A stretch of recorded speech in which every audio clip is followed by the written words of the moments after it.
ආයුබෝවන් සුබෝදෑසනක් නිරෝගී වාසනාවන්ත සතියක් ප්‍රාර්ථනා කරනවා. හිටින් පටන් ගන්නවා අපි වැඩ කරන සතිය වගේම සතියාන්තය ඔබ පරිස්සමෙන් කටයුතු කරන්න. තවදුරටත් අද තත්වය මොන වගේද?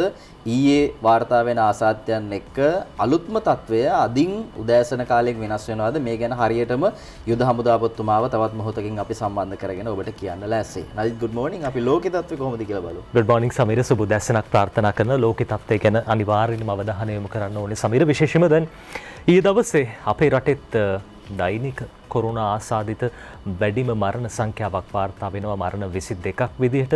යනු අපේ රටේ සමස්ත මරණ ප්‍රමාණය 786ක් දක්වා ඉහළ ගිහින් තියෙනවා. ආසාදිතයන් ප්‍රමාණය 1,23,234ක්. අපේ රටේ තත්ත්වය මේ විදිහට වෙනකොට ලෝකෙම තත්ත්වය ඊට වැඩිය සෑහෙන්න බැරෑරුම් දරුණු වෙලා තියෙනවා. ලෝකෙම 15,98,977 දෙනෙකු කොරෝනා ආසාදිතයන් බවට පත් වෙලා ඉන්නවා. ඒ අතරින් 13,57,10,574 දෙනෙකු සුවය ලැබලා තියෙනවා.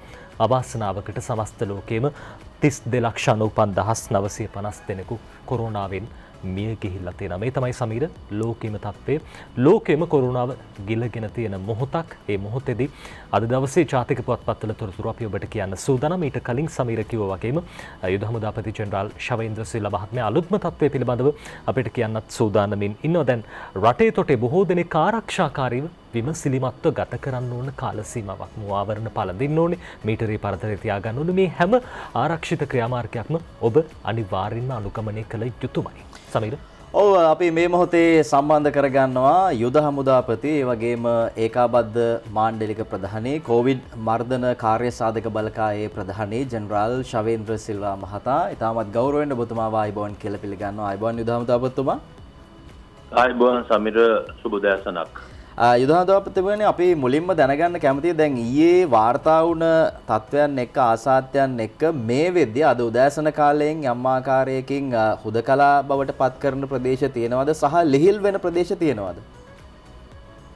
ලිහිල් වෙන ප්‍රදේශයක් දැනටම අපි හඳුනාගෙන තිබෙනවා. ඒ විදිහට කළුතර දිස්ත්‍රික්කයේ පානදුර දකුණු ප්‍රදේශයේ නාරම්පිටිය කියන ප්‍රදේශය බොහෝ දුරට තව සුළු මොහොතකින් අපිට අනෙකුත් හුදකලා කරන ප්‍රදේශ සම්බන්ධව වාර්තා කිරීමට හැකියාවක් ලැබෙයි. හරි, අපි ලෑස්ති ඒ ගැන කියන්න. අපි ඉදිරි ප්‍රවෘත්ති ප්‍රකාශ තුළින් මොන ආකාරයෙන්ද මේ ප්‍රදේශ හඳුනාගෙන මේවා ලිහිල් බවට පත් කරන්නේ, ලිහිල් ප්‍රදේශ බවට පත් කරන්නේ, ජනතාවට මොන විදිහටද හැසිරෙන්න ඕනි, මේ සියල්ලක්ම අපි කියන්න සූදානම්. මේ අතර දැන් යුද හමුදාපතිතුමා අපි දකිනවා පාකිස්තානයේ මේ රාමසාන් කාල සීමාවත් එක්ක වුන් ලොක්ඩවුන් එකකට යනවා දින 8ක. ඒ වගේම ඉන්දියාව ගත්තාම තමිල්නාඩුව දවස් 14ක කාලයක් සඳහා වහන්න තීරණය කරනවා. මේ සියල්ලත් එක්ක අපේ රටේ මේ තියෙන තත්ත්වය ගත්තාම අපි අරගෙන තියෙන්නේ ගන්න ඕනි මේ මොහොතේ සුදුසුම ක්‍රියාමාර්ගද නැත්නම් ඉදිරියේදී මේ දින කිහිපය විශේෂයෙන් හෙට වැඩ කරන සතිය පටන් ගන්නවා අපි මොනවා හරි ඒ වගේ වෙනසකට ලොකු වෙනසකට යන්න ලෑස්තිද? ඔව්, දැන් මීට ඉස්සෙල්ලත් සමිත පැහැදිලිව ප්‍රකාශ කරලා තිබෙනවා ක්‍රම දෙකක් තිබෙනවා කොවිඩ් සම්බන්ධයෙන්. දැන් රටේ ඇත්තටම අවසානයේ බලාපොරොත්තු වෙන්නේ මේ එන්නත්කරණය තුලින් ලෝකේ රටවල් ඒ ආකාරයෙන් තමයි කරලා තිබෙන්නේ. දැන් ඔබ දකිනවා ඇමරිකාව, ඒ වගේම මහා බ්‍රිතාන්‍ය, ඒ වගේ රටවල් වල දැන්ට යම් කිසි ආකාරයක අඩුවීමක් පවතිනවා. මොකද මහා බ්‍රිතාන්‍යයේ සැලකිය යුතු ප්‍රමාණයකට ජනතාවට මේ වෙනකොටත් එන්නත ලබා දීලා තිබෙනවා. ඉතින් ඒ හින්දා එන්නත්කරණයේ අවසානයක් දකින්න තුරු දැනට තිබෙන තත්ත්ව ලෝක තත්ත්වයන් එක්ක බැලුවම අපි කළමනාකරණය කර ගැනීම තමයි වැදගත් වෙන්නේ. මෙහිදී ක්‍රමවේදයන් දෙකක් පිළිබඳවත් අපි මීට ඉස්සලා හඳුන්වලා තිබෙනවා. ඒ කියන්නේ රට වහල් අරන් යන්න ඕනේ. එහෙම නැත්නම් රට විවෘත කරමින් ඉදිරියට ගමන් කළ යුතු කාර්යය. එතකොට අපි දෙවන රැල්ල ඔක්තෝබර් මාසයේ 4 වෙනිදා පටන් ගත්තාන් පස්සේ අනුගමනය කරනු ලැබුවේ රට විවෘත කරමින් ඉදිරියට යන ක්‍රමවේදයක්. එතකොට මේ අවස්ථාවෙත් අපි කතා කරන මොහොත උදෑසන වෙනසත් අපි පවත්වගෙන යන්නේ රට විවෘත කරලා ඉදිරියට පවත්වාගෙන යද්දී රටේ කොවිඩ් ආසාදිතයන් හමුවන ප්‍රදේශ ගැන හොඳ දැනුමකින් ඒ කොවිඩ් පැතිර යන පුළුවන් ප්‍රදේශ හඳුනාගෙන එම ප්‍රදේශ හුදකලා කරමින් ඔවුන්ගෙන් ඒ පැතිර යාම වළක්වන ක්‍රමවේදයක්. ඒත් එක්කම එවැනි ප්‍රදේශව ඒ ආකාරයෙන් ක්‍රියා කරන ගමන් රට පවත්වගෙන යන ක්‍රමයක්. ඒකින්ද සමහර රටවල් වල තිබෙන තත්ත්වය ජන ගණත්වයේ ගම්වල තිබෙන ජන ගණත්වයන් සැලකිල්ලටගෙන එතක ජනතාව හැසිරෙන ක්‍රමවේදය විශේෂයෙන්ම රටේ ජනතාවගේ තිබෙන විනය නැත්නම් ජනතාව මොනතරම් ආකාරයට කියන දේවල් වලට අනුගත වෙනවද කියන එක. ඊටත් වඩා විශේෂයෙන්ම අපේ රටේ ගත්තම අපේ රටේ මොකද සෞඛ්‍ය පද්ධතියක් තියෙනවා. ප්‍රාථමික සෞඛ්‍ය පද්ධතිය ගත්තත් අනෙකුත් සෞඛ්‍ය පද්ධතියන් ගත්තම ලෝකේ වෙනත් කිසිදු රටකට වඩා ඉතාමත් දක්ෂ සහ ඉතාමත් හොඳ සකස් වෙච්ච සෞඛ්‍ය පද්ධතියක් තිබෙනවා. ඔබ දකින්නේ පළවෙනි අතාව ඉතාලිය වගේ රටවල් වල එවැනි සෞඛ්‍ය පද්ධති නැති කියන්නේ පෞද්ගලික අංශයෙන් පමණක් වගේ යැපෙන එවැනි රටවල් ඉතාමත් ශීඝ්‍රයෙන් කඩා වැටුණා මේ කොවිඩ් ආසාදිතය පටන් ගත්ත ගමන් කොවිඩ් සම්බන්ධයෙන්. නමුත් අපේ රටේ ඒ සෑම අවස්ථාවකම අද දක්වා තිබෙන්නේ අපේ මහජන සෞඛ්‍ය පරීක්ෂකවරුන් මහජන සෞඛ්‍ය වෛද්‍යවරුන් ඒ ක්‍රමවේදයන් බොහෝ රටවල් අඩුයි. ඒ ඔබ කියන රටවල් වල අපි දකිනවා එවැනි තත්ත්වයන් නැති හින්දා ඔවුන්ට මේක පාලනය කර ගැනීම අපහසුයි. ඉතින් අපිට එවැනි තත්ත්වයක් නැති රටක තිබෙන ක්‍රමවේදය අපේ රටට සුදුසුද කියන එක අපි පළමුවෙන් හොයන්න ඕනේ. ඉතින් සමහරලාට සමහර පුද්ගලයන් බලාපොරොත්තු වෙන එවැනි තත්ත්වයක් ගැන අවබෝධයක් නැතුව අර රටේ වහනවා අපේ රටත් වහන්න ඕන නැත්නම් එවැනි කතා තිබෙනවා. නමුත් ඉතාමත්ම හොඳ අතිගරු ජනාධිපතිතුමා ඒ කාර්ය සාධක බලකායේ නායකත්වය අරගෙන අපිට උපදෙස් දෙනවා. ඒත් එක්ක අපි කාර්ය සාධක බලකායේ වෛද්‍යවරුන් පමණක් නෙවෙයි සියලුම අංශ නියෝජන කණ්ඩායමක් ඉන්නේ. ඔවුන් රැස් වෙමින් කතා කරන දැන් අද දවසෙත් යදුදැසනත් විශේෂයෙන්ම විශේෂඥවරුන් ගෙන්නලා අද මම බලාපොරොත්තු වෙන අද කාර්ය සාධක බලකායේ රැස්වීමක් අපි තියන්නේ. ඉතින් අපි එහිදී අපි මේ ආකාරයෙන් කෙසේ හෝ අපි කොහොමද මේක කළමනාකරණය කරන්න කියන එක සම්බන්ධයෙන් දැනුමක් තිබෙන වහපු ප්‍රශ්නෙට නැවත ඍජුව කිව්වොත් ඔව් දැනට අපි රට විවෘත කරන යන ක්‍රමවේදයක් වෙනත් රටවල ක්‍රමවේදයන් තිබෙන්න පුළුවන් රට වහගෙන හරි අනිත් ක්‍රමයක් තිබෙන්න පුළුවන්. අපි මේ අනිකුත් මේ තිබෙන අපේ පසුබිමත් එක්ක තමයි අපි මේ தත්ත්වය පාලනය කරගෙන යන්නේ. හොඳ ඉදහන්තතුමා මේ විශේෂම දැන් මේ දවස්වල අපි දකින කාරණාවක් තමයි මේ බොහෝ දෙනෙක් කියනවා රෝහල් වල ඇඳන් ප්‍රමාණය සහ දැන් අපි දකින යුද හමුදාව හරහා මේ ඇඳන් ප්‍රමාණය සපුරන්න විශේෂ ක්‍රියාමාර්ග රැසක් අරගෙන තියෙනවා. ඒ වගේම මේ අද වෙනකොට කොහොමද දැන් මේ මොහොත වන විට අපේ රටේ කොරෝනා තත්ත්වය පිළිබඳව ඔබතුමාට අදහසක් තියෙනවද? කොයි ආකාරයෙන්ද ඒ තත්ත්වය දැන් ඒ වැඩ කටයුතු ක්‍රියාත්මක වෙන්නේ? ඔබ දන්නවා ඔබ මම හිතන්නේ ඔබ ගණන් කිව්වා අද වෙනකොට ලංකාවේ කොවිඩ් ආසාදිතයන් 19350 දෙනෙකු සිටිනවා. එතකොට ඔබ ඇහුවේ ඇඳන් සංඛ්‍යාව. දැන් 15 වෙනිදා දෙවන මේ අවුරුද්දෙන් පසු පැමිණිය රැල්ල ආරම්භ කරද්දී අපි 22 වෙනිදා වෙද්දී 15 වෙනිදා 21 දක්වා හමුුනේ 200ක් 300ක් වගේ සංඛ්‍යාවක්. 22 වෙනිදා ඉස්සෙට 27 වෙනිදා කාල සීමා 26 වෙනිදා යනකොට මේක වැඩි වෙලා 500 700 අරගෙන 27 වෙනිදාන් පස්සේ දහස පන්ලා කොවිඩ් ආසාදිතයන් හමුවන්න ගත්තා. අපි 500 700 කාලේ වෙද්දී ඒ කියන්නේ 22 වෙනිදා විතර වෙද්දී ඔබලගේ නාලිකාවල ඇවිල්ලත් මම කිව්වා යුද හමුදාව අනිවාර්යයෙන්ම ඇඳන් දසදහසක් හදන්න අපි කටයුතු කරනවා කියලා. ඉතින් අපි මේ දසදහස මේ වෙනට අපි සකස් කරලා තිබෙන්නේ. ඔබ දන්නවා ඇති දැනට රටේ කොවිඩ් ආසාදිතයන්ගෙන් රෝහල් වල ඉස්සල්ලාම 15 වෙනිදා වෙනකොට අපේ ධාරිතාව තිබි සාමාන්‍යයෙන් 5700 විතර අගයක්. ඒක දැන් මේ වෙනකොට 8500ක් වගේ සංඛ්‍යාවක රෝහල් වල ධාරිතාව අපි වැඩි කරලා තියෙනවා. දැන් 9000කට ආසන්න සංඛ්‍යාවකට වගේ ඇවිල්ලා තියෙනවා. එතකොට අපි මේ වන විටත් හමුදා වලින් අතරමැදි ප්‍රතිකාර මධ්‍යස්ථාන හදලා මේ වෙනට 7000ක පමණ සංඛ්‍යාවකට ධාරිතාව වැඩි කරලා තියෙනවා. එතකොට ඊට අමතරව පෞද්ගලික රෝහල් වලත් යම් කිසි සංඛ්‍යාවක් ප්‍රතිකාර ලබනවා. ඊට අමතරව අදට අපේ අතේ 5000කට ආසන්න සංඛ්‍යාවකට කොවිඩ් ආසාදිතයන්ට ප්‍රතිකාර කරන්න මධ්‍යස්ථාන හමුදාවෙන් හදලා තියෙනවා.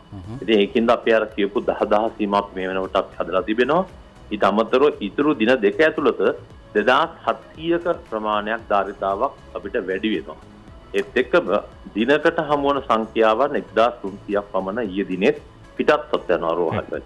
ඒකින්ද ධාරිතාව ඔබ ඇහුව ඇඳන් ගන්න හමුදාවේ මම පසුගිය මාස මහිතන්නේ 23 24 25 වගේ දිනේදී කිව්වේ අපි ඇඳන් 10000ක් හදනවා. කිසිම පුද්ගලයෙක්ට බිම බුදි කරවන්නේ නැහැ. ඒ තත්ත්වය අද දක්වා ගොඩක් කට්ටිය බලාපොරොත්තු වුණා පළවෙනිදා දෙවෙනිදා වෙද්දී ඇඳන් නැතුව පැදුරු වල බිම දායි කියලා. එවැනි තත්ත්වයක් ඇති නොකරන්න අපි වග බලාගත්ත. දැන් අපි ඒ තත්ත්වය ඇති කළ තිබෙන ඊට අමතරව රජයේ විසින් තවත් ඇඳම් සංඛ්‍යාව වැඩි කිරීමට කටයුතු කරමින් පවතිනවා. ඉතින් මම හිතන්නේ ඇඳම් සංඛ්‍යාව අපි පොරොන්දු වුණු ප්‍රමාණය අපි මේ වන විට හදලා ඉවරයි. තවත් ධාරිතාවක් සෑම දිස්ත්‍රික්කෙම උදාව යොදවලා සෑම දිස්ත්‍රික්කෙම මේ කොවිඩ් ආසාදිතයන්ට ප්‍රතිකාර කරන මධ්‍යස්ථාන අවශ්‍යතාවය අනුව නිකම්ම නෙමෙයි අවශ්‍යතාවය අනුව අපි දකින ක්‍රමයට ඉදිරියට දකින්න හැකි වියදේවල් සම්බන්ධයෙන් ඉඳලා අපි හදමින් පවතිනවා. ඔව් මේ ඇඳන් ගාන ගැන කතා කරද්දී මේ කාරණය සහතික කරලා පෙන්නලා තියෙනවා අපේ යුද හමුදාව ඒ වගේම අනිකුත් සියලු හමුදාවන් ඒකාබද්ධ වෙලා ඒ වගේම විශේෂම ගුවන් හමුදාව මුල්ලේරිය අවරෝහලේ තවත් මේ වෙනම වාට්ටුවක් හදන්න මේ වෙද්දි කටයුතු කරමින් පවතිනවා. මේත් එක්ක අපි දන්නවා යුද හමුදාපතිතුමනි කළ නොහැක්කක් නොමත කියන කාරණය සනාථ කරලා තියෙනවා. මීට අවුරුදු 12කට කලිනුත් එහෙමයි විජයග්‍රහණයේ සමරුම මෙවර 18 වෙනිදා යෙදලා තියෙනවා. අපේ මතක මිනිසුන්ට මේ දේවල් මතකයි. පෙනෙන සතුරා වගේම නොපෙනෙන සතුරත් පරාජය කරන්න අපේ ත්‍රිවිධ හමුදාව මේ ආකාරයෙන් දායකත්වය ලබා දෙන්නේ මොන විදිහටද කියලා. මේත් එක්ක යුද හමුදාපතිතුමනි අදත් මේ පුවත්පතක වාර්තාවක් තියෙනවා ඉන්දියානු ජාතිකයන් මෙහි ගෙනෙල්ලා නිරෝධායනය කරන ජාවා ආරමක් ක්‍රියාත්මකයි කියලා. දැන් ඉන්දියාවේ ඉඳලා මෙහෙන සියලු සංචාරකයන් නවත්තලා තියෙන්නේ එන්න බෑ. හැබැයි ජාවා ආරම්කරු කරන්නේ හොරෙන්න වැඩ. මේ සීමාවන් මොන ආකාරයෙන්ද පනවලා තියෙන අපේ මුහුදු සීමාවේ ආරක්ෂාව සම්බන්ධයෙන් කතා කරද්දී මෙහෙමයි ඔය ජාවාරමක් කියලා මම හිතන්නේ වචනේ භාවිතා කරේ මම හිතන්නේ නිරෝධායන ක්‍රමවේදයක් ලංකාවේ ඉන්දියානු ජාතිකයන්ට මීට සතියකට පමණ ඉහත කාල සීමාවෙදී සිද්ධ වුණා. නමුත් දැන් මේ අවස්ථාවේදී එම රටවල් වලින් ශ්‍රී ලංකාවට රැගෙන ඒම සම්පූර්ණයෙන් ඉන්දියාවෙන් මේ වෙනට අපි නවත්තලා තිබෙන හින්දා වෙන තත්ත්වයක් අදට නැහැ. ඔබ අතුමා ඇහුවා කොහොමද රටට ඇතුළු වන්න මුහුදු මාර්ගයෙන් ගුවන් මාර්ගයෙන් එන ක්‍රමය සම්පූර්ණයෙන් අපිර වෙලා තිබෙන්නේ. ඒ අනුව මුහුදු මාර්ගයෙන් මේ වන විටත් නාවික හමුදාව විශාල වැඩ කොටසක් උතුරු මුහුද තීරයේ නැගෙනහිර මුහුදු තීරය සහ බටහිර මුහුදු තීරය ක්‍රියාත්මක කරනවා. ඒ අනුව නාවික හමුදාව මේ බෝට්ටු වගින් එන මීට ඉස්සෙල්ලා ඔබ දකින්න ඇති දින 5කට වගේ උඩදී මෙවැනි බෝට්ටු කිහිපයකින් ආපු කට්ටිය ශ්‍රී ලංකාව සහ ඉන්දියාව අතර තිබෙන බෝඩර් එකේදී නවත්තලා ආපහු අපි හරවලත් ඇරියා. ඊට අමතරව භූමියේත් ශ්‍රී ලංකා යුද හමුදාව සහ නාවික හමුදාව එකතු වෙලා මේ භූමියේ එවැනි ගොඩ බසින පුළුවන් තැන් සෑම තැනක් අපි ආවරණය කරමින් රටට එවැනි කිසිම ආකාරයෙන් මුහුදු තුරියෙන් ඇතුළු වීම සම්පූර්ණයෙන් වළක්වන්න අපි ක්‍රියාමාර්ග ගලක් තියෙනවා. හොඳයි එසේනම් බෙහෙන්ම ස්තුතියි අපිත් එක්ක සම්බන්ධ වුණාට යුද හමුදාපති ජෙනරාල් ශවේන්ද්‍ර සිල්වා මහත්මයා අපිත් එක්ක එකතු වුණේ. එතුමන් කොවිඩ් මර්ධන කාර්යසාධක බලකායේ ප්‍රධානියා විදිහට කටයුතු කරනවා. අද උදෑසනම අපේ රටේ නවතම තත්ත්වයේ අලුත්ම තොරතුරු අපිට ඉදිරිපත් කළාට අපි බෙහෙන්ම ස්තුතිවන්ත වෙනවා. අපි සූදානම් අද දවසේ ජාතික පුවත්පත්වල විශේෂම සිරස්තල වාර්තා කරන්නේ කොයි විදිහටද කියලා බලන්න. අපි බලමු අද දවසේ පත්තර සිරස්තල.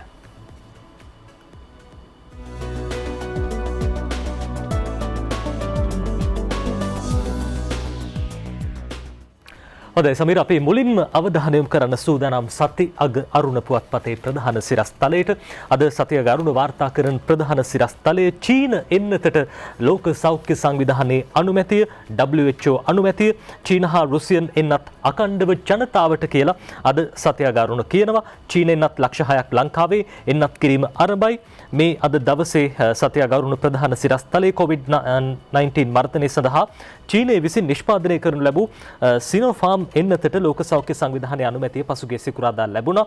ඒ අනුව චීනය විසින් නිෂ්පාදනය කරනු ලබන සිනෝෆාම් එන්නත අවශ්‍ය රටවලට ගෙන්වාගෙන එන්නත් කරන්නේ යෙදිය හැකි කියලා අද සති අග අරුණ මේ විදිහට ප්‍රධාන සිරස්තලෙන් වාර්තා කරනවා. අපි යනවා මව්බිමට. මව්බිම ප්‍රධාන ප්‍රවෘත්තිය ඔබට කියනවා මේ විදිහටයි අද වාර්තා කරන්නේ. ඉන්දියානු වෛරසයෙන් දැඩි අවදානමක් මෙරටට ඇතුළු වීම වැළැක්වීමට දේශ සීමා රැකවල් යෙදිය යුතුයි. ඒ වගේම සංචරණ සීමා පැනවීමටත් නිර්දේශ කියලායි වාර්තා කරන්නේ. ඉතින් යුද හමුදාපතිතුමා පැහැදිලිව සහතික පිළිතුරක් ලබා දුන්න මේ ගැන. ඉන්දියාවෙන් මෙරටට කිසිම පුද්ගලයෙකුට ඇතුළු වීමට ඉඩකඩ ලබා නොදෙන බව තමයි මේ ආකාරයෙන් සඳහන් කළේ. කෙසේ නමුත් වෙනත් වෙනත් විදිහකින් මේ වෛරසය එන්න ඉඩකඩක් තියෙනවා. විශේෂයෙන්ම ඊයේ ජයවර්ධනපුර සරසවියේ මහාචාර්ය චන්දිම ජීවන්තර මහත්තයා සඳහන් කළා විදේශ රටක ඉඳලා ආපු එක්තරා ජාතිකයෙක්ගෙන් විදේශ ජාතිකයෙක්ගෙන් මේ වෛරසය මේ වෙද්දි හොයාගෙන තියෙනවා කියලා. නිරෝධායන මධ්‍යස්ථානයක මේ පුද්ගලයා ඉන්නේ. ඉතින් සියලු ආරක්ෂක කටයුතු මේ මොහොතේ මේ සම්බන්ධයෙන් මේ වැඩි ආරක්ෂාවක් යොදවලා තියෙනවා. මේ ගැන වැඩියෙන් හොයා බලන්න කටයුතු කරලා තියෙනවා. ඉතින් ඒ අනුව මව්බිම් වාර්තා කරනවා මේ ගැන අපි වඩාත් සැලකිලිමත් යුතු බව, ඉන්දියානු වෛරසයෙන් දැඩි අවධානමක් මතුවන්න ඉඩකඩ තියෙන බව සෞඛ්‍ය අංශ උපුටා දක්වමින් මව්බිම අද මේ ආකාරයෙන් තොරතුරු වාර්තා කරනවා. ඒ අතර අද සිලෝන් ටුඩේ පුවත්පත ප්‍රධාන සිරස්තලයේ විදිහට වාර්තා කරන කාරණාව මේ ලන්ඩන් විශ්වවිද්‍යාලයේ මහාචාර්ය සුරංජිත් සේනවිරත්න මහත්මයා කියන කතාවක්. එතුමන් සඳහන් කරන අර බොහෝ දෙනෙක්ට සමීර ප්‍රශ්නයක් තිබ්බ දැන් ඔක්ස්ෆර්ඩ් ඇස්ට්‍රාසෙනිකා එන්නත දැන් ටිකක් ඉන්දියාව නිෂ්පාදනය කිරීම සෑහෙන වැඩි විදිහට සිද්ධ කරනවා. හැබැයි මේ අවශ්‍යවත් ප්‍රමාණවත් පරිදි මේ දේවල් පහසුකම් සපයන්නට හැකියාවක් නැහැ. ඉල්ලුම වැඩි, සැපයුම මේ තියෙන ප්‍රමාණයත් එක්ක බැලුවහම ඒ අතරදී ඇස්ට්‍රාසෙනිකා ඉන්නති දෙවෙනි මාත්‍රා විදිහට වෙනත් වෙන්නතක් පාවිච්චි කරන්න පුළුවන්ද කියන කාරණා පිළිබඳව බොහෝ දෙනෙක්ගේ අවධානය යොමු වුණා. මහාචාර්ය සුරංජිත් සෙනවිරත්න මහත්මයා ගැන අද සිලෝන් ටුඩේ පුවත්පතට කියනවා අද ප්‍රධාන සිරස්තලය second dose of Oxford AstraZeneca another approved vaccine may be used. මේ වෙනත් අනුමත කරන ලද වැක්සින් එකක් නැත්නම් එන්නතක් මේ දෙවෙනි මාත්‍රා විදිහට පාවිච්චි කිරීමේ හැකියාවක් තියෙනවා කියලා එතුමන් සඳහන් කරනවා. අද සිලෝන් ටුඩේ පුවත්පත ඒ පිළිබඳව මේ විදිහට වාර්තා කරනවා. ඔව් ඉතින් එන්නත මේ විදිහට මේ දෙවෙනි මාත්‍රාව විදිහට වෙනත් මාත්‍රාවක් පාවිච්චි කරන්න පුළුවන්. අපි දන්නවා ඒ අනුව සයිනෝෆාම් එන්නත සඳහා අනුමැතිය ලබා දීලා තියෙනවා මේ වෙද්දී ලෝක සෞඛ්‍ය සංවිධානයේ හදිසි භාවිතයන් සඳහා. ඒ වගේම අපේ රටේ මේ එන්නත් කරන කටයුතු පටන් ගත්තා. ඒ වගේම එක පැත්තකින් ස්පුට්නික් එන්නත තියෙනවා අපිට. එහි තොග විශාල ප්‍රමාණයක් මේ වර්ෂය අවසන් වෙන්න කලින් ලංකාවට පැමිණෙන්න නියමිතයි. මේ වෙද්දිත් 15000ක් ලැබිලා තියෙනවා. එහි පළමු අධීරය යටතේ තමයි මේ 15000 හම්බුනේ. ඉතින් මේ ආකාරයෙන් එන්නත් කටයුතු ශීඝ්‍රයෙන් කරගෙන යනවා. අපේ රටේ ඉතාමත් හොඳ ක්‍රමවේදයකට අනුව තමයි මේ කටයුතු සිද්ධ වෙන්නේ. මේ අතරේ අද දිවයින කියනවා එන්නත් නොගත්තොත් 4 වන රැල්ලක් කියලා. ඡායාරූප වාර්තාවක් සමගින් තමයි දිවයින මේ ආකාරයෙන් තොරතුරු අරගෙන එන්නේ ප්‍රධාන ප්‍රවෘත්තියෙන්. ඒ අනුව COVID-19 පාලනය කරන ක්‍රමවේදයන් අතහැර තවදුරටත් කටයුතු කළහොත් COVID 4 වෙනි රැල්ලකට මඟ පෑදී හැකි බව වසංගත රෝග විද්‍යාඥයෝ සඳහන් කරනවා. එළමෙන ඉදිරි දින 50 කාල සීමාවේදී කොරෝනා රෝග ව්‍යාප්තිය සම්බන්ධයෙන් දැඩි අවධානයකින් පසුවීම වැදගත් බව තමයි ලෝක සෞඛ්‍ය සංවිධානයත් කියන්නේ. මේ වෙද්දී කොවිඩ් මර්ධනය සඳහා ලෝපුරා එන්නත් කරන වැඩසටහන ක්‍රියාත්මක කරන බැවින් රෝග ව්‍යාප්තිය සාපේක්ෂ අඩුවීමක් පවතින නමුත් ඉදිරි කාලයේදී රෝග ව්‍යාප්තිය සම්බන්ධයෙන් තවමත් ස්ථිර වශයෙන් අනාවැකි පළ කරන්න බැහැ කියලයි ලෝක සෞඛ්‍ය සංවිධානය සඳහන් කරන්නේ. ඉතින් ඒ නිසා හොඳම දේ තමයි එන්නත් කරණය නජිත් අපි එන්නත් කරණයත් එක්ක අපේ ප්‍රතිශක්තිකරණය හදාගන්න එක තමයි වඩාත් වටින කාරණය. දැන් ඉන්දියාව ගැන මේ මොහොතේ කතා වෙනවා. ඉන්දියාවේ වැක්සින් එක මිනිස්සුන්ට නොදුන්න නෙමෙයි නජිත්. ඉන්දියානු රජය වැක්සින් එක ලබා දෙන්න කටයුතු කරා. ඒ වගේම ඔවුන්ට ඉතාමත් අඩු මුදලකට රුපියල් 300කට පෞද්ගලිකව ගත්තත් මේ ඒ වගේ මුදලකට ගන්න ඒ පහසුකම් ඉන්දියාව ලබා දීලා තියෙනවා. නමුත් මිනිස්සු ආවේ නැහැ. වැක්සින් එක ගන්න මිනිස්සු ආවේ නැහැ. ඔවුන්ගේ යම් ආකාරයක බයක් තිබුණා මේකේ අතුරු ආබාධ තියෙනවා, සංකූලතා තියෙනවා කියන කාරණාත් එක්ක මේ පළමු සහ විශේෂයෙන්ම පළමු රැල්ලේ ඉන්දියාවේ මේ සීග්‍රෙන් පැතිරලා ගියේ නැහැ. ඔවුන් බේරුණා. ඔවුන් හිතුවා මේ දෙවින් රැල්ලත් පහසුවෙන් ඊළඟ මේ රැල්ලත් පහසුවෙන් අපිට මේ බේරෙන්න හැකියාව ලැබේ. අපේ සෞඛ්‍ය සම්බන්ධයෙන් ප්‍රශ්නයක් නැහැ කියලා. ඔවුන් වැක්සින් එක ගන්න ආවේ නැහැ. හැබැයි ඇමරිකාව එහෙම කරේ නැහැ. ඇමරිකාව මූලික අධීරයේ පළමු අධීරයේදී මිනිස්සුන්ට යම් ආකාරයක දීවනාවක් ලබා දුන්නා. ඇමරිකානු පුරවැසියන්ට දීවනාවකුත් දීලා තමයි වැක්සින් එක ලබා දුන්නේ මේ කටයුත්ත ප්‍රවර්ධනය කිරීම සඳහා. ඉතින් මේ වගේ ක්‍රමවේදයන් වලට යන්න ඕනේ. ඒ වගේම ඊයේ යුද හමුදාපතිතුමා සඳහන් කළා අපේ රටේ ජනාධිපතිතුමා තමයි ලෝකයට මුලින්ම මේකෙන් බේරෙන්න තියෙන හොඳම ක්‍රමය මේ එන්නත් කරණය වැක්සින් කියන කාරණය. ඉතින් ඒ අනුව මුල් ලෝකෙම මේ වෙද්දි මේ එන්නත් කරණය සඳහා අවධානය යොමු වෙලා තියෙනවා. ඒ පිළිබඳවයි අද දිවයින වාර්තා කරන්න එන්නත නොගත්තොත් 4 වන රැල්ලත් කියලා. මේත් එක්ක අපි ලංකාදීපයට යනවා. මේ එන්න සමහර ආසාත්‍යයන් මොන දේ අපි කරත් රජය මොන දේවල් කරත් මිනිස්සු සෑහීමකට තැකීමකට ගන්නෙ නෑ මේවා හිතකට ගන්නෙ නෑ වගේ වගක් නැතුව කටයුතු කරනවා අපි දකිනවා. ඉතින් ඒ නිසා ආරක්ෂක අංශ වලට සිද්ධ වෙලා තියෙනවා එක පැත්තකින් උස්සගෙන ගිහිල්ලා ඒගොල්ලන්ව නිරෝධායනය කරන්න. හැබැයි උස්සගෙන යද්දී තාපහු කියන්න පුළුවන් මෙන්න උස්සගෙන යද්දී මේ නැත්තම් මේ විදිහට නිරෝධායනය කරන්න යද්දී මෙහෙම ප්‍රශ්න මතුවලා තියෙනවා කියලා. ඉතින් ඒ නිසා තමයි ඊයේ දවසේ සමාජ මාධ්‍ය ජාලවල මේ පිළිබඳව ඡායාරූප දාලා බොහෝ දෙනෙක් අදහස් පළ කළ තිබ සමීර අර රටක විනය හදන්න ගන්න ක්‍රියාමාර්ග වලටත් ඒ විදිහට සමහර විට බොහෝ දෙනෙක් විවිධ දේවල් කියන්න පුළුවන්. ඔව් පාර්ලිමේන්තුවේ හැම ඔය ඇස් ලොක් කරලා සමහර අය කියන්න පුළුවන් මෙන්න අපේ රටේ මේ අහවල් කට්ටිය මෙන්න මේ රෙජීමේ මෙහෙම කරනවා අරහෙම කරනවා කියලා. ඉතින් ඒ හින්දා තමයි උස්සගෙන යන්නේ. උස්සගෙන යනකොට ප්‍රශ්නයක් නැහැනේ. පොඩි හරි තුවාලයක් කකුලටවත් දෙන්නේ නැහැ. ඉතින් ඒ මානුෂීය පැත්තත් බලලා තියෙනවා. මාස්ක් එකක් දාගෙන ඉන්න කිසි ප්‍රශ්නයක් නැහැ. ඔබ ඔබේ වැඩ කටයුතු කරගන්න ඒ මීටරේ පරතරය තියාගෙන මාස්ක් එක දාගෙන තමන්ගේ වැඩ කටයුතු කරගන්න කිසි ප්‍රශ්නයක් නැහැ. මේ අතරේ සරසවි සහ විද්‍යාපීඨත් රෝගීන්ට වෙන් කරයි කියලා අද ලංකාදීපය ප්‍රධාන ප්‍රවෘත්තියෙන් කියනවා. කොරෝනා රෝගීන්ගේ ප්‍රතිකාර මධ්‍යස්ථාන ලෙස අවශ්‍ය වූහොත් විශ්වවිද්‍යාල කාර්මික විද්‍යාල සහ අධ්‍යාපන විද්‍යාපීඨවල ගොඩනැගිලිද යොදා ගන්න රජය සැලසුම් කරලා තියෙනවා කියලායි වාර්තා කරන්නේ. ඒ වගේ තැනකට රට අරන් යනවද නැද්ද කියන එක තීරණය වෙන්නේ ඔබේ තියෙන හැසිරීම මත. අපි හරියට වැඩ කරමු, අපි හරියට ජීවත් වෙමු, මේ ප්‍රශ්නෙන් ඉක්මනට බේරෙන්න පුළුවන් වෙයි. ඔය අතරේ සමීර බොහෝ දෙනෙක්ට තිබ්බ ප්‍රශ්නයක් තමයි රාජ්‍යාංශයේ වගේම පෞද්ගලික අංශයේ සේවකයන්ට තිබ්බ ප්‍රශ්නයක් තමයි මේ කොරෝනාව හැදිලා නැත්නම් නිරෝධායනය වෙලා හිටියොත් වැටුප අහිමි වෙනවද කියන කාරණාව. අද ඒකට උත්තරයක් ලංකාදීපේ ලබා දීලා තියෙනවා. ආයතන වසා තැබුවත් සේවක වැටුප අනිවාර්යයි මේ කම්කරු අමාත්‍යතුමන් සඳහන් කරන කාරණාව. වැටුප් ගෙවීම පැහැර හැරියොත් කම්කරු අමාත්‍යාංශයට දැනුම් දෙන්න කියලා අද සිළුමිණ පුවත්පතට ලියලා තියෙනවා. තාරක වික්‍රමසේකර මේ පොත ලියන්නේ. පෞද්ගලික අංශයේ යම් සේවකයෙකු කොවිඩ් වසංගතයට ගොදුරු වූහොත් හෝ නිරෝධායනයට ලක් වූහොත් එම සේවකයාට අදාළ ආයතනයේ විසින් අනිවාර්යෙන්ම වැටුප් ලබා දීමට කටයුතු කළ යුතු බව කම්කරු ඇමති නීතිඥ නිවාල් සිරිපාද සිල්වා මහත්මයා කියලා තියෙනවා. මේ අනුව පෞද්ගලික අංශයේ ලක්ෂ 35කට අධික සේවකයන් පමණක් නොව රාජ්‍ය සංස්ථා ව්‍යවස්ථාපිත මණ්ඩල ඇතුළු සේවක අර්ථ සාධක අරමුදලේ දායකත්වය ලබා ඇති සියලුම සමාජිකයන්ගේ රැකියාව සුරක්ෂිත බව අමාත්‍යවරයා අවධාරණය කළා. එමෙන්ම COVID-19 වසංගතය පැතිරීම නිසා රැකියාවලට පැමිණීමට නොහැකිව නිවෙස් වලට වෙලා සැලකිය යුතු කාලයක් සිටීමට සිදු ඇති අයට වැටුපෙන් අඩක් ගෙවීමටද කම්කරු දෙපාර්තමේන්තුව සහ හාම්පුතුන් වගේම වෘත්තීය සමිතිත් එකතු වෙලා මේ කරපු සාකච්ඡාවේදී තීරණය කළා කියලා අද දවසේ සිළුමිණ පුවත්පත කියනවා. බොහෝ දෙනෙක්ට කිසියම් ආකාරයක හරි සහනයක් ලැබෙන පුවතක්. ඔව් දැන් කම්කරු ඇමතුමා එහෙම කියලා තියෙනවා ආයතන වැහුවත් පඩි ලබා දෙන්න කියලා. හැබැයි වැඩේ තියෙන්නේ එහෙම දැන් අපිට ප්‍රශ්නයක් නැහැ. අපේ ආයතන වැහුවත් අපිට පඩි හම්බ වෙනවා කියලා ඔහේ ඕන විදිහට හැසිරෙන්න එපා. අපි දන්නවා ඕනම ආයතනයකට දරා ගන්න පුළුවන් සීමාවක් තියෙනවා. ඉතින් ඒ නිසා ඒ අනුව කටයුතු කරන්න ඔබ ඔබේ ආයතන ඔබේ රස්සාව ගැන හිතන්න, ඔබේ දරු පවුල ගැන හිතන්න. ඒ අනුව කටයුතු කරන්න කියන කාරුණු කිල්ලීම ඔබෙන් කරන්න කැමතියි. මේ අතරේ තමයි ලංකාදීපේ කියන්නේ අපි මේ ගැන හමුදාපතිතුමාගෙන් ඇහුවා. ඇඳන් 10000ක ප්‍රතිකාර මධ්‍යස්ථාන 8ක් හමුදාවෙන් සූදානම් කරනවා කියලා. 10000ක් නෙමෙයි ඊට වඩා වැඩි ප්‍රමාණයක් ලබා දෙන්න ලෑස්ති කියලායි යුද හමුදාපතිතුමා කිව්වේ. ඒ නිසා අපි ඒ ගැන වැඩිදුර තොරතුරු කියන්නේ නැහැ. මේ අතරේ තමයි සිළුමිණ වාර්තා කරන්නේ නජිත් සියලු රෝහල් සම්බන්ධයෙන් තොරතුරක්.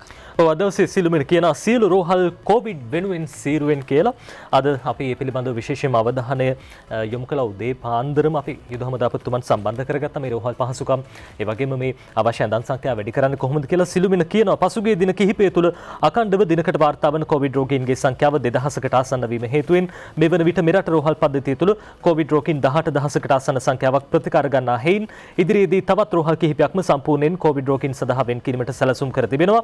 ඊට අමතරව සෑම ප්‍රධාන රෝහලකම වාට්ටු කිහිපයක් කොවිඩ් රෝගීන් සඳහා වෙන් කිරීමට සැලසුම් කරන බව වසංගත රෝග විද්‍යාංශ අධ්‍යක්ෂ ප්‍රධාන වසංගත රෝග විද්‍යාඥ වෛද්‍ය සුදත් සමරවීර මහත්මයා කිව්වා කියලා අද සිළුමිණ පුවත්පත ওই විදිහට වාර්තා කරනවා. මේ අතරේ තමයි මේ ඇඳම් ප්‍රශ්නය සහ මේ කොරෝනා ආසාත්‍යයන්ට මොන වගේ පහසුකම්ද ලබා දෙන්නේ කියන කාරණේ පිළිබඳව දැඩි අවධානයක් යොමු වෙලා තියෙන රජයේ ඒ පැත්තෙන් අපි දන්නවා ලෝකයේ දියුණු රටවල් පහුගිය කාලේ තමන්ගේ ඒ මිනිස්සුන්ට මේ ආසාත්‍යයන්ට ඇඳක් වෙන් කරගන්න හැකියාවක් ලැබුණ නැහැ. ඔවුන්ට නිසි පහසුකම් ලබා දෙන්න පුළුවන්කම ලැබුණ නැහැ. ලෝකේ බලවතුන් නැහැ කියා ගන්න සමහරු දණින් වැටුණා. මේ ගැන කතා කරද්දී ඉතින් මේ සියලු දේවල් හොඳින් අපේ රටට ආදර්ශයට අරගෙන තමයි මේ වෙද්දී මේ ඇඳම් ප්‍රමාණය වැඩි කරන්න කටයුතු කරන්න. ඒ අනුව බැසිල් රාජපක්ෂ මහත්තයා කියලා තිබ්බා විශේෂයෙන්ම පොදුජන පෙරමුණේ മന്ത്രിවරුන් එක්ක එකතු වෙලා දිස්ත්‍රික් මට්ටමින් ඇඳම් 10000ක පහසුකම් වැඩි කරන්න කටයුතු කරනවා කියලා. මේ වෙද්දිත් ඒ කටයුතු ආරම්භ වෙලා තියෙනවා. ඒක පැත්තක්. ඒ වගේම යුද හමුදාව තවත් පැත්තකින් දැවැන්ත ක්‍රියාන්විතයක් ආරම්භ කරලා තියෙනවා. මේ අතරේ අද වාර්තා කරනවා මව්බිම සියලු කොවිඩ් රෝගීන්ට රෝහල් සූදානම් කියලා. සුදර්ශනී ප්‍රනාන්දුපුල්ලේ මහත්මිය කියන්නේ සෑම දිස්ත්‍රික්කයකටම කොවිඩ් රෝගීන් වෙනුවෙන් ඇඳන් 2000ක ධාරිතාවක් පවත්වාගෙන යාමට අවශ්‍ය කටයුතු කඩනමින් සිදු කරගෙන යන බවත් සමහර දිස්ත්‍රික්කවල ඇඳන් 2000 ඉක්මවීමට හැකි වී තිබෙන බවත් කොවිඩ් පාලන රාජ්‍ය ඇමතිනිය විශ්වඥ වෛද්‍ය සුදර්ශනී ප්‍රනාන්දුපුල්ලේ මහත්මිය මව්බිමට කියනවා අවශ්‍ය වුණොත් තවත් ගොඩනැගිලි ප්‍රතිකාර මධ්‍යස්ථාන විදිහට යොදා ගන්න හැකියාව ලැබෙයි කියලායි ඇය සඳහන් කරන්නේ. COVID-19 රෝගීන් නිවෙස්වල නොසිටිය යුතු බවත් එසේ සිටින සියලු රෝගීන් අදාළ දිස්ත්‍රික්කවල ප්‍රතිකාර මධ්‍යස්ථාන වලට ගෙන යාමේ කටයුතු ක්‍රියාත්මක බවත් රාජ්‍ය අමාත්‍යමිය සඳහන් කරනවා. අත්‍යවශ්‍ය ප්‍රතිකාර හදිසි සැත්කම් හැර අනිකුත් රෝහල් සේවා කටයුතු COVID-19 රෝගීන් වෙනුවෙන් වෙන් කරන බවත් එම රෝහල් වල ඇඳන් ධාරිතාව වැඩි කරන්න පියවර ගනිමින් ඉන්නවා කියලත් රාජ්‍ය අමාත්‍යමිය සඳහන් කරනවා. මෙහි තවත් එක් පියවරක් අපි දැක්ක පවිත්‍රා වන්‍යාරච්චි මහත්මිය නජිත් ඊයේ රත්නපුර දිස්ත්‍රික්කයේ රෝහල් වලට ගිහිල්ලා ග්‍රාමීය සහ දිස්ත්‍රික් රෝහල් වලට ගිහිල්ලා ඒ පහසුකම් ගැන හොයලා බැලුවා. ජනාධිපතිතුමා තමයි ඒ උපදෙස් ලබා දීලා තියෙන්නේ පවිත්‍රා ඇමතුමියට. එතුමිය ඒ අනුව තමයි ගිහිල්ලා මේ රත්නපුර දිස්ත්‍රික්කයේ ඒ සියලු අධීක්ෂණ කටයුතු සිදු කළේ. ඒ අනුව මොන ආකාරයේ පහසුකම් වැඩි දියුණු කරන්න ඕනිද ඊටමත් ඉක්මනින් කියන කාරණේ සෞඛ්‍ය බලධාරීන්ට පෙන්වා දීලා තියෙනවා. මේ යාන්ත්‍රණය ඉතා හොඳින් ක්‍රියාත්මක වෙනවා. ඒ අතරේ අපිට තියෙන්නේ අපි පරිස්සම් වෙන එක.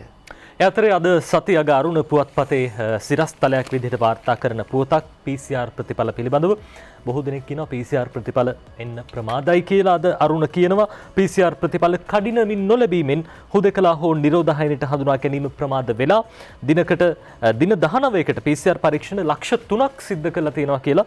දින 19කට PCR පරීක්ෂණ ලක්ෂ 3ක් මේ වෙනකොට සිද්ධ කරලා තියෙනවා කියලා තිස්ස රවීන්ද්‍ර පෙරේරා මේ ලියන්නේ. කොවිඩ් තෙමෙනි රැල්ලත් සමග ඇනවි PCR මාෆියාව නිසා පරීක්ෂණාගාරවලට දැරිය නොහැකි ලෙස නියැදි ගොඩ ගැසීමෙන් භූමියේ කොවිඩ් ව්‍යාප්තිය හඳුනා ගැනීමේ බරපතල ගැටලුවක් පැන්නන ගියතෙයි කොවිඩ් වාර්තා කමිටුව මේ පිළිබඳව තොරතුරු සඳහන් කරනවා. PCR ප්‍රතිඵල ප්‍රමාදය නිසා භූමියේ තත්ත්වය විශ්ලේෂණය කිරීම අසීරු වන බවත් පළමු දිනේම අපේක්ෂිත ප්‍රතිඵලය ලැබේ නම් ඉක්මනින් හොදකලා කළ යුතු හා නිරෝධායනය කළ යුතු අය හඳුනා ගැනීමට හැකියාව තිබෙන බවත් කොවිඩ් කමිටුවේ නිලධාරීන් පෙන්වා දීලා තියෙනවා.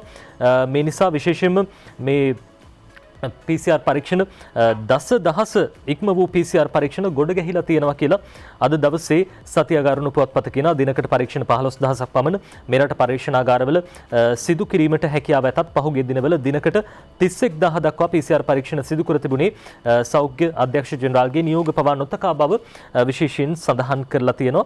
ඉතින් කෙසේ වෙතත් PCR පරීක්ෂණ ප්‍රතිඵල ඉක්මනටම ලැබෙනවා නම් ඉක්මනටම තීරණය ගන්න හැකියාව තියෙනවා කියලා තමයි අද දවසේ සතියගාරුණු පුවත්පත කියන්නේ. සමහර වෙලාවට සමීර අපි දකිනවා අකාර්යක්ෂම නිලධාරීනුත් මේකට එක හේතුවක්. සමහර වෙලාවට රැකියාවට පැමිණෙන්නේ නැහැ. මේ PCR පරීක්ෂණ කරන්න ඕන කට්ටිය පවා හැබැයි සෞඛ්‍ය අංශ දැඩි කැපවීමකින් කටයුතු කරනවා කියලා අපි හොඳින්ම දන්නවා. ඒ කැපවීම ඉස්සරහට තියාගමු.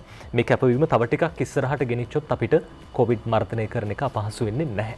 අනිවාර්යයෙන්ම ඉතින් අපිට හොඳ පාඩම් තියෙනවා අපේ රටෙන්. අපේ දෙවෙනි රැල්ලේ එක තැනක් ආරම්භය අපිට මතකයි පෑලියගොඩ මේ මාළු විලන්සැලේ ගිහිල්ලා ඒ අසල තියෙන කඩවල් වලින් පැරසිටමෝල් වැඩිපුර මිලදී ගන්න එක හොයලා බලන්න ගියාම තමයි මේ ආකාරයෙන් රැල්ලක් ගැන තොරතුරු අපිට හොයාගන්න හැකියාව ලැබුණේ. ඉතින් එහෙම ඉන්න අවශ්‍යතාවයක් නැහැ. මේ ආකාරයෙන් මේ තියෙන පහසුකම් එක්ක හැකියාවක් තියෙනවා නම් ඉතාමත් ඉක්මනින් මේ ප්‍රතිඵල ලබා දෙන්න PCR පරීක්ෂණ කරලා ඒ අනුව අපිට පුළුවන් ඉතා ඉක්මනින් මේ සමාජයට පැතිරීමේ වේගය අවම කරගන්න. ඒ අනුව ඒ සෞඛ්‍ය පහසුකම් ඉතා ඉක්මනින් ලබා දෙන්න කටයුතු කරන්න ඕනේ බලධාරීන්. ඒ වගේම නිලධාරීන් නැතේ ලොකු වගකීමක් තියෙනවා මේ මොහොතේ. එහෙම නැත්තම් අපිට ආපහු යම් ආකාරයකින් මේ මොන දේ කරත් රජය මොන පහසුකම් ලබා දුන්නත් පහළ ඉන්න මේ නිලධාරීන් හරියට වැඩ කරේ නැත්නම් එතන ප්‍රශ්නයක් තියෙනවා. ඒ නිසා ඒ සියලු දෙනා වගකීමෙන් වැඩ කරයි කියලා අපි විශ්වාස කරනවා. අපි දවසේ ජාතික පුවත් අත්තල සිරස්තල බලමින් හිටියේ විශේෂයෙන්ම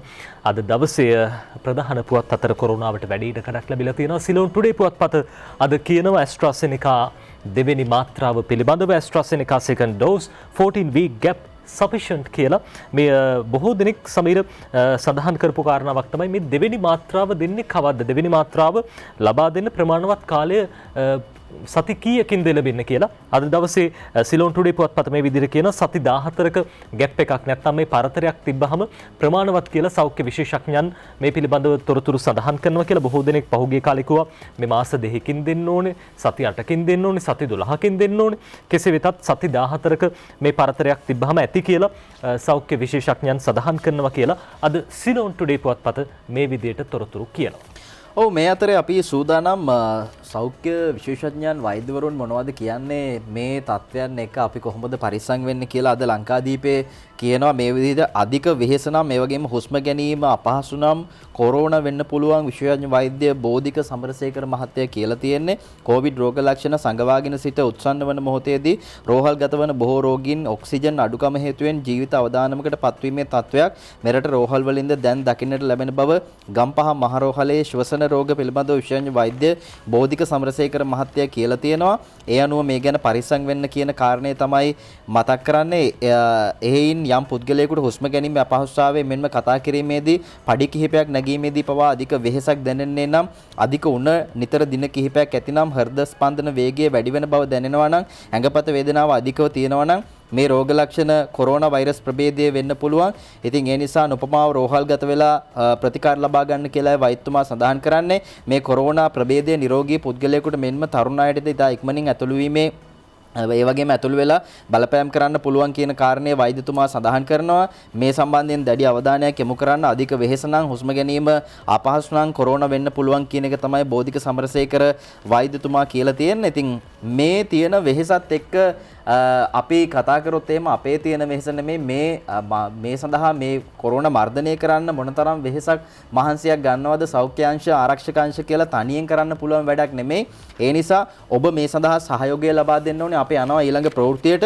මව්බිමේ යනුව අද වාර්තා කරනවා එදා ත්‍රස්තවාදයේ පරාජය කළාසේ කොවිඩ් පාලනයටත් සහාය දෙන්න කියලා අගමැතිතුමා කියන කතාව මේ ආකාරයෙන් වාර්තා කරනවා. මොන දේ තිබුණත් වැඩක් නැහැ ජනතාව සහයෝගය ලබා දුන්නේ නැත්නම් එදා ලෝකයේ දරුණුතම ත්‍රස්තවාදයේ පරාජය කිරීම සඳහා රටක් වශයෙන් එක් වෙලා මේ රටේ සියලු දෙනා සහයෝගය ලබා දුන්නා. ඉතින් ඒ විදිහට COVID-19 වසංගතය දුරු කිරීම සඳහා සහයෝගය ලබා දෙන්න කියලා සියලු ශ්‍රී ලාංකිකයන්ගෙන් ඉල්ලීමක් කරනවා. අග්‍රාමාත්‍යතුමා ඉරිදා මව්බිමට ප්‍රකාශයක් කරමින් තමයි මේ බව සඳහන් කරන්න කියලායි මව්බිම් වාර්තා කරන්නේ. නජිත් අපි දන්නවා එදා හිටියා සමහර අය අලිමංකඩ කියලා පාමංකඩ යනවා කියලා කියපු අය. ඉතින් ඒ වගේ අයගෙන් සහයෝගය අපේක්ෂා කරන්න බෑ. හැබැයි සාමාන්‍ය ජනතාව විදිහට අපි දන්නවා ඕනම දෙයක් රටක යම් ආකාරයකින් වසංගතයක් පැවතින වෙලාවක නැත්නම් රටට ව්‍යසනකාරී තත්වයක් උද්ගත වුණ වෙලාවක ජනතාව විදිහට සහයෝගය ලබා දුන්න හින්දා තමයි අපි මේ සියලු තැන් වලින් ඉතා ඉක්මනින් ගොඩ ආවේ. ඉතින් මේ තත්වය තමයි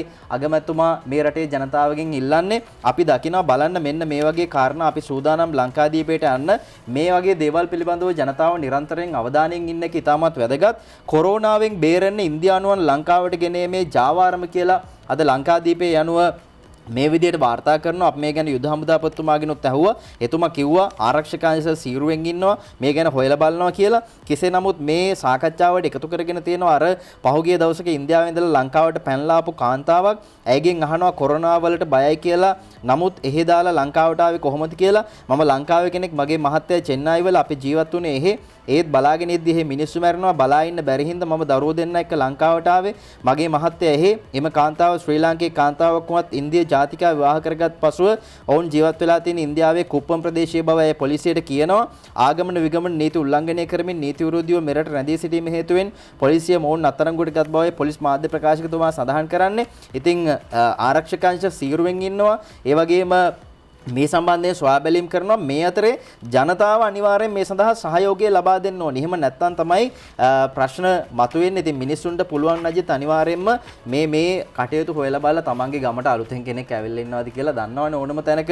ඉතින් ඒ අනුව ග්‍රාම සේවක මහත්තයව දැනුවත් කරන්න පුළුවන්. නැත්නම් ආරක්ෂක අංශ දැනුවත් කරන්න. කවුරු හරි කාට හරි මේ පණිවිඩය කියන්න ඒ ගැන කාගේවත් කනවා කියලා නැත්නම් එය ඔබේ අවධානයට ගන්න කියන කාරණය ඉතාමත් ඕනෑකමින් අපි සිහිපත් කරනවා. මේ අතරේ මව්බිමට ගියාම මව්බිම වාර්තා කරනවා අප්‍රේල් මාසයේදී 1,54,832ක් උද්භිත උද්‍යාන නරඹන්න ගිහින් තියෙනවා කියලයි මේ සම්බන්ධයෙන් තොරතුරු අරගෙන එන්නේ.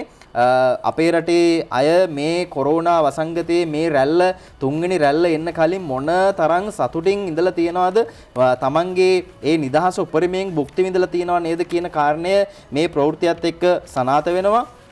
අපි හැමතැනම ගියා, පුළුවන් තරම් ඇවිද්දා, අවුරුදු කෑවා.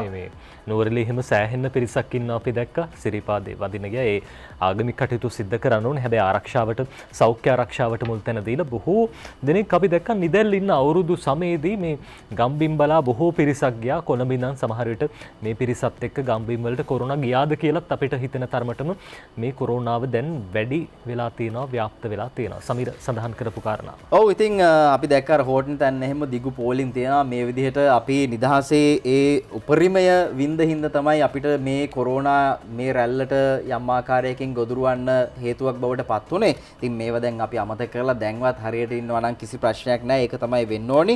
මේ අතරේ අපි අපේ සංචාරයන් ගැන කතා කරද්දී ඊට එහා ගිය අපේ ආර්ථිකයට දැවැන්ත බලපෑමක් තියෙන මේ විදේශීය ජාතිකයන් මෙහි පැමිණීම සංචාරක කර්මාන්තය මොන වගේ තැනක තියෙන කියලාද ලංකාදීපය කියනවා. පළමු මාස 4 සංචාරක පැමිණීම 97කින් පහතට ගිහිල්ලා තියෙනවා කියලායි මේ විදිහට වාර්තා කරන්නේ.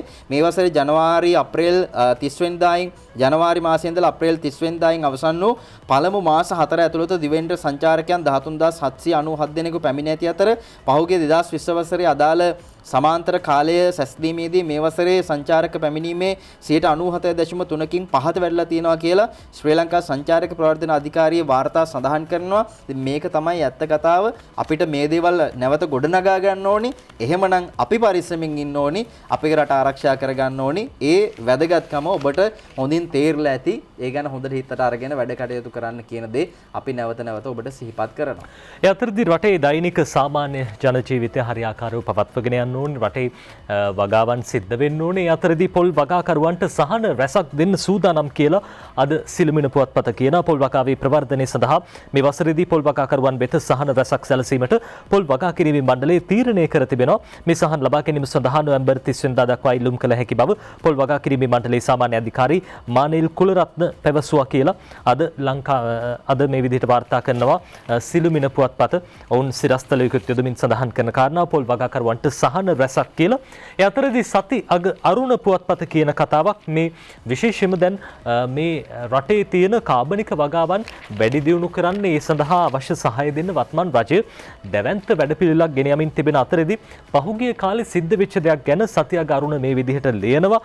කෘෂි පර්යේෂණ සංවර්ධන ආයතනය රසායනික පොහොර වලට තල්ලු දීලා කාබනික පොහොර වලපල්ලට යවලා කියලා අද මේ විදිහට ලියනවා. රසායනික ව්‍යාපෘති 1800කට ඉඩ කාබනික ව්‍යාපෘති 18කට අනුමැතිය කියලා.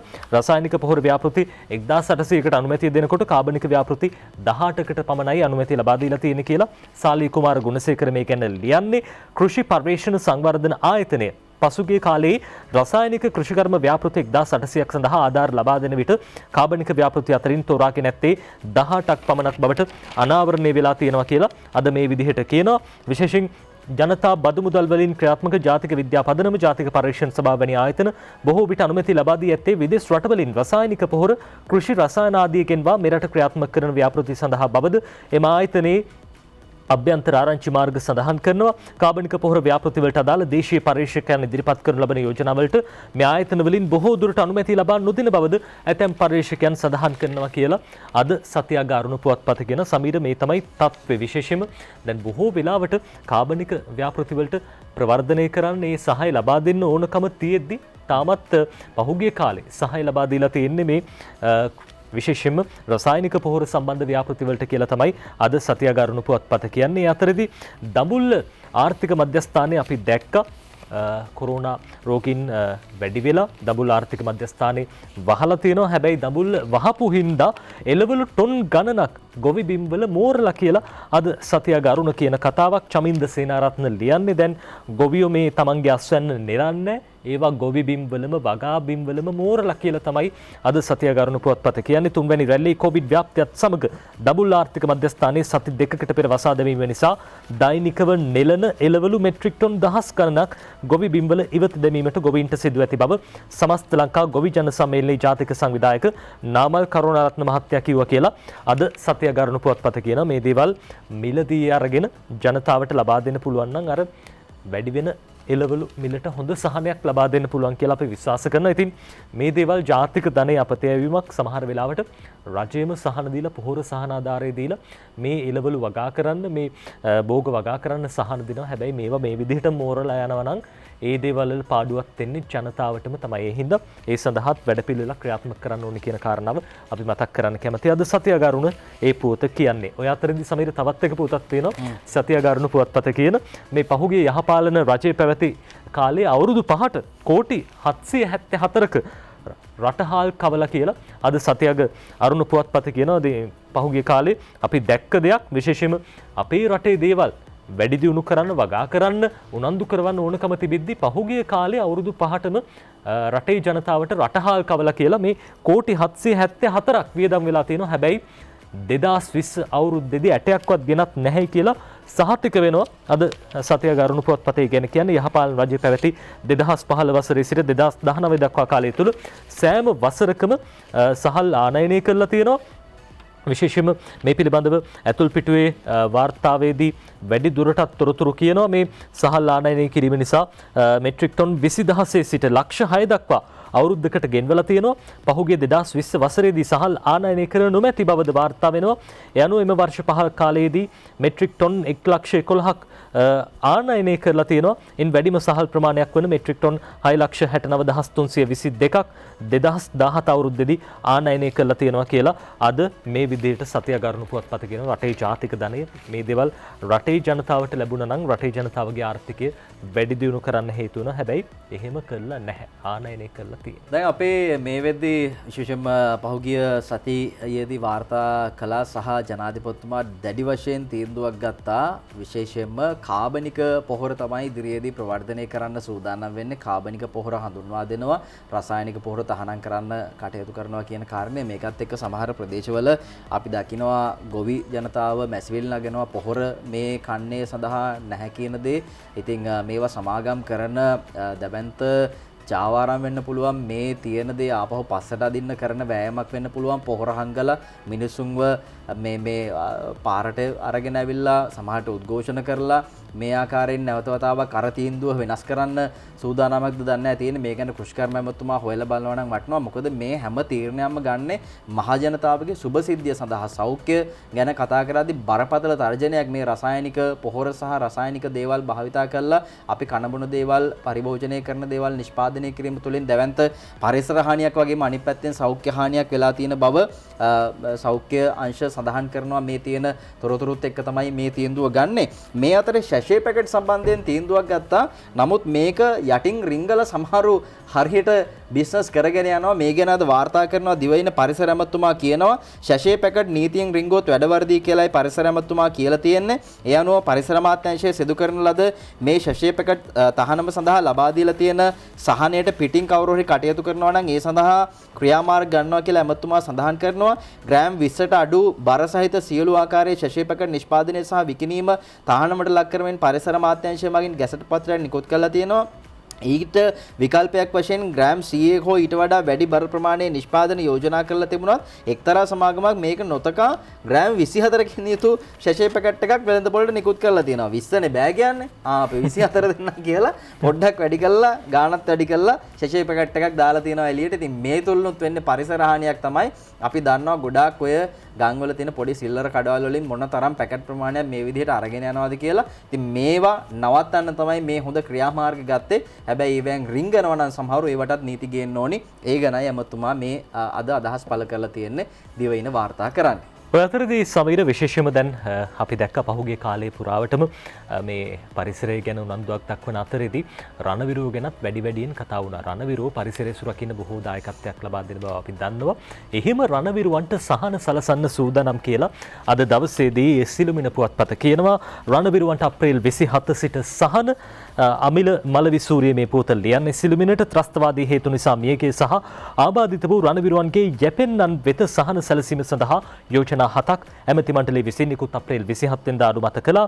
ඒ දින සිට ක්‍රියාත්මකයි. සෞභාග්‍ය දැක්ම ප්‍රතිපත්ති ප්‍රකාශය අනුව රාජ්‍යයක වගකීම සහ යුතුයකම වන්නේ රණවිරුවන් වෙනුවෙන් සැපිය හැකි සියලුම පහසුකම් ලබා දීම බව ජනාධිපති ගෝඨාභය රාජපක්ෂ මහතා අවධාරණය කළා කියලා අද මේ විදිහට සිළුමිණ පුවත්පත වැඩිදුරටත් තොරතුරු කියනවා.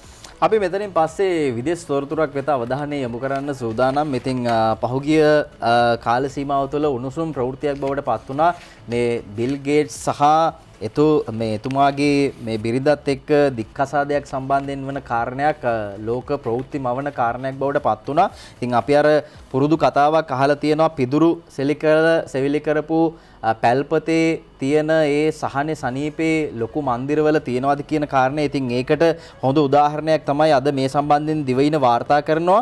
උණුසුම් පුවත් මවන ප්‍රකෝටිපති දික්කසාදය කියලායි මේ ආකාරයෙන් කියලා තියෙන්නේ. මේ ලෝක ධනවතුන්ගේ ලයිස්ට්ුවේ ඉහළින්ම ඉන්න බිලියනපති අඹුසැමි යුවලවන බිල් ගේට්ස් සහ මෙලින්ඩා ගේට්ස් 27 වසරක් යුගදිවිය අවසන් කරලා මේ ආකාරයෙන් දික්කසාද වෙන්න වෙන් තීරණය කරලා තියෙනවා. බිල් ගේට්ස් ගැන කියද්දි මේ ප්‍රවෘත්ති සටහනේ තියෙනවා නජිත් සිය පවුල වෙනුවෙන් සැලකිය යුතු අවධානයක් යොමු කරපු කෙනෙක්. දරුවන් කිසිවෙකුටත් වයස අවුරුදු 13ක් වනකන් ජංගම දුරකථනයක් භාවිතයට ඉඩ දීලා නැහැ කියලා කියනවා. ලෝකේ 3 වන බිලියනපතියා වන බිල් ගේට්ස් පහුගිය කාලේ ප්‍රකාශ කර තිබුණේ සිය අතිවිශාල ධනයෙන් දරුවන් සඳහා අවම කොටසක් වෙන් කරනු ඇති බව. නමුත් එහෙම වුන් ක්‍රියාමාර්ගයක් අරගෙන නැහැ. මේ තියෙන ධනෙන් පොඩි ගාණක් තමයි මේ තමන්ගේ දරුවෝ වෙනුවෙන් දීලා තියෙන්නේ. ඒකට හේතුව ඔවුන්ගේ පාරක යන්න ඕනි කියලා බිල් ගේට්ස් හිතන හින්දා කියලා මේ සටහන ඇතුලේ කියලා තියෙනවා. ඒ වගේම ඔවුන්ගේ තියෙනවා පදනමක් ලෝකයට උදව් කරන සහ විවිධ සමාජ මෙහෙවරයන් කරන පදනමක් තියෙනවා. මේ පදනමේ වැඩවලට දෙන්නගෙම සහයෝගය ඉදිරියට තියනවලු. කෙසේ නමුත් බිල් මෙලින්ඩා පදනම කෙසේ නමුත් කසාදයක් විදිහට එක ගයක් ඇතුලේ ජීවත් වීමේ කාරණය මෙතනින් එහාට සිද්ධ වෙන්නේ නැහැ කියලා ඒකාබද්ධ නිවේදනයක් නිකුත් කරමින් සඳහන් කරලා තියෙනවා කියලායි මේ ආකාරයෙන් වාර්තා කරන්නේ. ඉතින් මේ සටහන ඔබ කියවන්න සල්ලිම නෙමෙයි ජීවිතය කියලා මේ සටහන ඇතුලේ හොඳ කතාවක් තියෙනවා. එය ඔබට තේරුම් ගන්න නම් මේ පත්තරේ තියෙන මේ ප්‍රවෘත්තිය කියවන්නම වෙනවා. දිවයින පත්තරේ 19 වෙනි පිටුවේ තියෙන ඔබ අරන් කියවන්න. අපි සූදානම් මේ ප්‍රවෘත්තියත් එක්කම අවධානය යොමු කරන අද දවසේ ටැබ්ලොයිඩ් අතිරේකයන්ට අපි තෝරගන්නේ රසඳුන පුවත්පත. රසඳුන අද දවසේ කියන කතාවක් විශේෂයෙන්ම ඔබ දැන් මේ මොහොත වන විටත් බොහොම ආදරෙන් වැළඳගත් ටෙලි වෘත්තාන්තයක් විදිහට සකර්ම හඳුන්වන්න පුළුවන්. ස්වාධීන රූපවාහිනිය අපේ නාලිකාවේ සතියන්තයේ විකාශය වෙන ටෙලි නාට්‍යයක් බොහෝ දෙනෙක් කැලුම් කර ටෙලි නාට්‍යයක් විදිහට අපිට හඳුන්වන්න පුළුවන්. දැන් කොටස් කිහිපයක් විතරයි විකාශය වෙලා තියෙන්නේ. කොටස් 4-5ක් විකාශය වෙලා තියෙන්නේ. කොහොම වුණත් ඒ ගැන අද රසඳුන මේ විදිහට රසඳුන අතිරේකයේ විශේෂාංගයක් විදිහට ලියනවා. මේ ලියන්නේ ෂර්ලි සමරසිංහ. හොඳ නිර්මාණයක් කියන්නේ අපට අපිව පෙනෙන කැඩපතක්. එහෙම කියන්නේ සකර්ම ටෙලි නාට්‍ය අධ්‍යක්ෂ ප්‍රියන්ත ප්‍රනාන්දු මහත්මයා. එතුමාගේ ඡායාරූපයකුත් මේ විශේෂාංගයේ තියෙනවා. මේ අතීත කාමයෙන් කියවෙන කතාවක් නෙවෙයි. එක් වකවානුවක ලෙස්ටර් ජේම්ස් පීරිස්, ධර්මසේන පතිරාජ, තිස් අබේසේකර වැනි පරිණත නිර්මාණකරුවන් සලකුණු සටහන් වූ උසස් නිර්මාණාත්මක භාවිත සහිත දේශීය ටෙලි නාට්‍ය කලාවක් තිබුණා. අප ඒ අතීතය තවමත් වින්දනය කරනවා කියලා තමයි මේ සටහන ආරම්භෙන්නේ. ඔබට පුළුවන් මේ පිළිබඳව තොරතුරු කියන්න. බොහෝ දෙනෙක්ගේ ආදරයට ජනාදරයට පාත්‍ර වෙයි කියලා විශ්වාස කරන ටෙලි නාට්‍යයක් විදිහට අර බොහෝ දෙනෙක් ජනප්‍රිය කුලකයට අයත් නොවන බොහෝ විද්වතුන් ඒ වගේම බොහෝ කලාකාමී හදවත් ඇති පිරිස් ආදරය කරන ඔවුන්ට ආමන්ත්‍රණය කරන ටෙලි නාට්‍යයක් විදිහට අපිට සකර්ම හඳුන්වන්න පුළුවන්. ඔබටත් පුළුවන් සතියන්තේ ITN බැලුවොත් සකර්ම ටෙලි නාට්‍යයේ රසය මිහිර විඳ ගන්න. අපි යනවා පත්තරවල තියෙන අද රහම ටික බලන්න.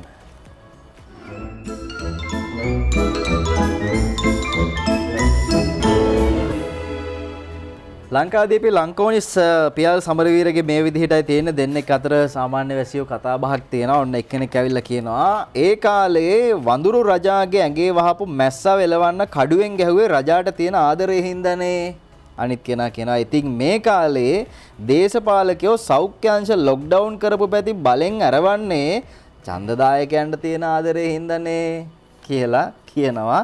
කතාව මොකක්ද කියලා ඔබට මතක් කරන්න ඕනේ නැහැ. අද සතිය ගරුණු පුවත්පතේ කාටුනේ මේ හසන්ත විජේනායක අඳින හුරේරා කාටුනේ මේ බලන්න පොලිසියෙන් දැන් හැම තැනම ඉන්න අයව කුදලගෙන යනවා මාස්ක් දාගෙන හිටියේ නැත්තම් පොලිසිය නගරවල කොවිඩ් නීති කඩන අය කුදලගෙන යන වැඩපිළිවෙලක් පටන් අරන් කියලා ඔන්න දැන් එක්කෙනෙක් කියනවා යා මේ සර්ගෙන් අහනවා තාම පිළියන්දල පැත්තට ගිහින් නැද්ද සර් මෙහෙම අහන්නේ කාගෙන්ද ඒ සර් කවුද ලොකුගේ මහත්තයවත්ද තොප්පි කාටුනය දාසහපෝලානගේ අද ලංකාදීප පත්තරේ තියෙන්නේ බලන්න කවුද කියලා මේ ඔබ හොඳට දැකලා පුරුදු කෙනෙක් පැනිය ෆේල් බං පැනිය ෆේල් බං කියනකොට අනේ කියනවා සාමාන්‍ය වැසියෙක් එතකොට පැණි බීපු අයගේ සල්ලි ආපහු ගෙවනවද මැඩම් කියලා අහනවා ඔළුව කහ කහ තමයි ඉන්න වෙලා තියෙන්නේ එතුමිය බිව්වා පවිත්‍ර මැඩම් නේද හරි මේ අද දවසේ තවත් කාටුනයක් අපි මේ තෝරගන්නේ මේ කාටුනේ බලන්න පියල් අදින කාටුනේ අද දවසේදී මේ බලන්න දැන් මේ වෙනකොට ඉබ්බගේ අර හාවගේ රේස් එක අපිට මතක් වෙනවා මේ බලන්න අපේ රට ලංකාව දුවනවා ඒ පස්සෙන් කොරෝනාත් දුවනවා හැබැයි මේ ඉබි ගමනින් මේ පිටිපස්සෙන් එන්නේ මොකද්ද එන්නත විදින එක ඉබි ගමනින් සිද්ධ වෙනවද කියලා තමයි මේ පියල් අද දවසේ පියල්ගේ කාටුනෙන් අහලා තියෙන්නේ හැබැයි ඉතින් එහෙම ඉබි ගමනෙන් ගියොත් නම් වැඩ වරදිනවා ඉබි ගමනෙන් යන්නේ නැතුව බොහොම වේගෙන් ඒ වැඩ කටයුතු සිද්ධ කරන්න කියලා අපි විශේෂයෙන් මතක් කරන්න කැමතියි එහෙම සිද්ධ වෙනවා ඒක තව ටිකක් වේගවත් කරන්න එතකොට කොරෝනාව පරාජය කරගන්න අපිට පුළුවන්. විදුරකේ ඉරිදා පද 4 බලන්න හදන්නේ අද මව්බෙන් පත්තරේ තියෙන්නේ මේ විදිහට මැති සබ මැද සරත්ලා හැප්පෙන වේලේ ගොටි කෙලියකි මහරගම අමුතුම තාලේ මේ විදිහට ගියොත් රට කලියුග කාලේ කොවිඩ් හටන ජයගනු බැරි වෙයිරාලේ මේ විදිහට ගියොත් රට කලියුග කාලේ කොවිඩ් හටන ජයගනු බැරි වෙයිරාලේ කියලා විදුර අද කවිය ඉවර කරලා තියෙනවා. විදුර කිව්වා වගේම සමීර මේ රටම එකතු වෙලා රටම සමගියෙන් කොරෝනාව පරද්දන්න ඕනේ. එහෙම නැති වුණොත් ඉන්දියාව වගේ ඛේදවාචකයකට මුහුණ දෙන්න අපිටත් සිද්ධ වෙයි. එහෙම ඛේදවාචකයකට යන්නේ නැතුව අපේ රට ඊට කලින් බේරගන්න අපි හැම දිනෙකම එකතු වෙමු. පරිස්සමින් ඉන්න සෞඛ්‍යංශ කියන විදිහට හෙට ඉඳලා අපි වැඩ පටන් ගන්නවා සතිය වැඩ පටන් ගන්න දවස. ඒ නිසා ඔබ මේ කටයුතු සියල්ලක්ම සෞඛ්‍යංශ කියන විදිහට වැඩ කටයුතු කරන්න පරිස්සම පවුලේ පරිස්සම ගැන අනිවාර්යයෙන්ම හිතන්න. ඒ ගැන වඩාත් සිහියට ගන්න කියන එක නැවතත් මතක් කරමින් අපි අදට සමුගන්නවා ඔබට නිරෝගී සතියක් ප්‍රාර්ථනා කරමින්. ආයිබෝවන්.